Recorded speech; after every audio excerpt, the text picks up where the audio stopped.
家好，我是议员，今天我们又来做没有人要看的影片系列了。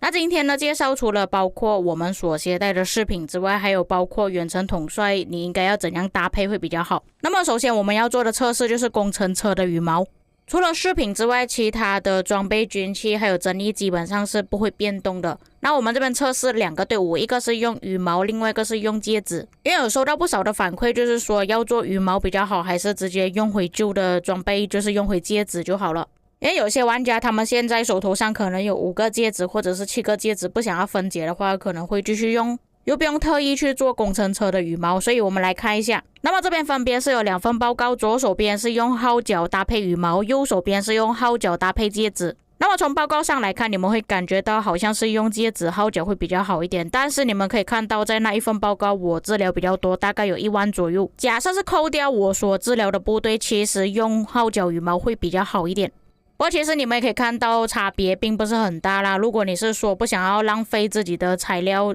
要分解变成一般的材料，然后再重新去做一个新的装备的话，其实用回原本的戒指搭配号角就可以了，不一定要做羽毛。因为羽毛其实它的概率会比较高一点，但是只有触发主动技能的时候才会有概率可以触发到。相比之下，戒指触发的可能性会比较高，但是只有10%的概率。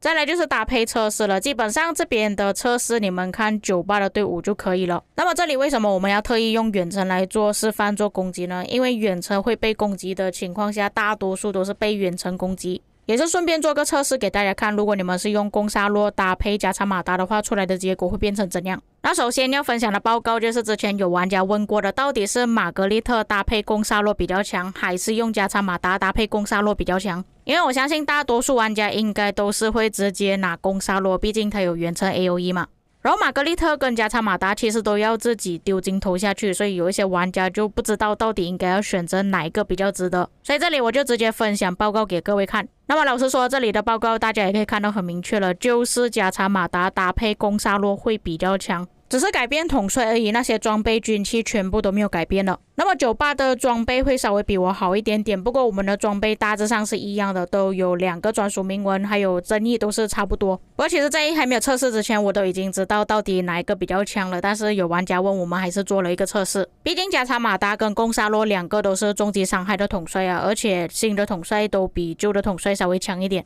下一个组合就是大家可能会比较多选择的搭配，就是用攻杀洛搭配老虎，或者是老虎搭配攻杀洛，就看哪一位统帅做主将会比较合适。其实你们可以看到出来的结果都是差不多的，没有像刚刚玛格丽特的测试报告差别这么大。可是我们用攻杀洛搭配老虎的组合跟用加长马达搭配攻杀洛的组合来做比较的话，还是可以看到比较大的区别的。因为如果你是用加长马达，其实有治疗你剩余的部队会比较多一点，但如果你是用攻杀洛搭配老虎的话，就变成你这个队伍是完全没有治疗，纯属输出而已。或许你拿到的击杀积分会比较多，但是你剩余的部队也会比较少，这也是为什么我之前跟你们说，如果看到队伍黄血的话，你就要马上回去换了。所以就变成如果你的队伍是有搭配加长马达或者是玛格丽特的话，其实你不用一直来回去替换部队。不过相反的，就变成你的击杀积分就没有这么多，可是一样的道理啦，你生存的越久，你可以打到越多的击杀积分。你死得快回去要替换部队的话，这边都浪费了不少的时间。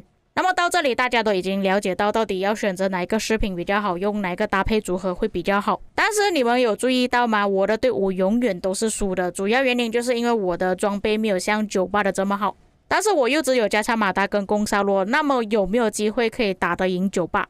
那么这里就要开始说到底要用加长马达做主将还是用攻杀洛做主将的问题了。因为之前我发布影片的时候，有不少的观众都跟我说，哎呀，你应该要用攻杀洛做主将，不要用加长马达做主将。那到底谁应该要做主将会比较好？我们来看报告。OK， 那么各位可以看到98他使用的部队还是一样的，但是我这边做了2个测试，一个是用加长马达做主将，另外一个是用攻杀洛做主将。那么这里各位可以看到，如果我是用加长马达做主将的话，其实我这里损失的战力没有这么多，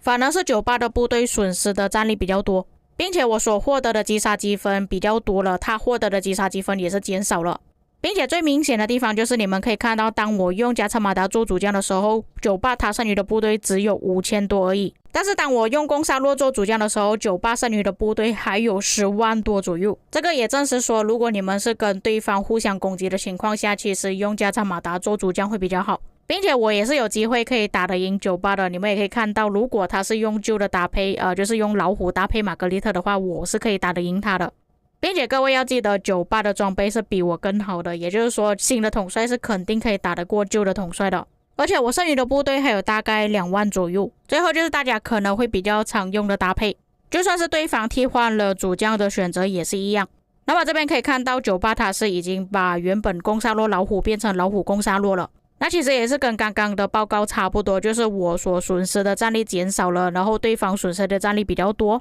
敌方剩余的部队还有获得的击杀积分减少了，不过我的击杀积分有稍微提升一点。但是各位要记得，这个是我们互相攻击的情况下所得出来的结果。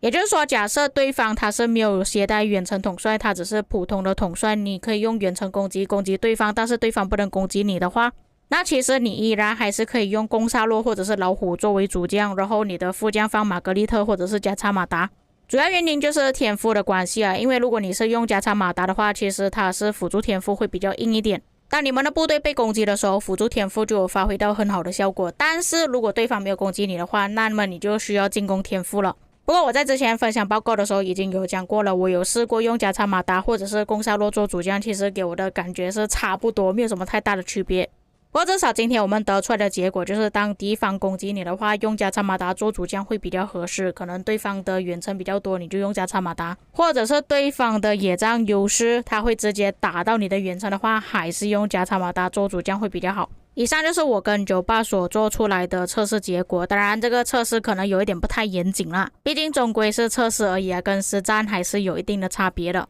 不过我会专门做这个影片分享了，也是看到其实现在有很多玩家都开始接受远程了，甚至在我那天的影片下面，我看到有观众说他想要出3对远程就连我自己2个远程的装备捐弃还没有搞好，就已经有观众已经搞好3对了。不过主要原因还是现在其实有很少主播会去分享关于远程的一些知识之类的，毕竟远程统帅也不是大多数玩家能够接受的兵种。不过我看到其实现在蛮多王国都已经开始接受远程了，所以我才会在影片开始之前就跟大家讲了，这个影片应该是没有什么人要看的但是还是有一定的观众需要看这个影片啊，所以还是稍微做一下给各位参考。不过今天所讲的也是目前所使用的搭配组合而已啊，因为我推测应该是在12月左右会推出新的远程统帅。不过在推出新统帅之前，其实还是有一段时间的距离啊，所以各位可以参考今天的影片，考虑一下到底要去培养哪一个远程统帅。那么以上就是本期内容，如果有哪一些错误的地方，可以在评论区帮我补充，或者是你有其他的想法，也可以在评论区给我知道。我们下个影片再见。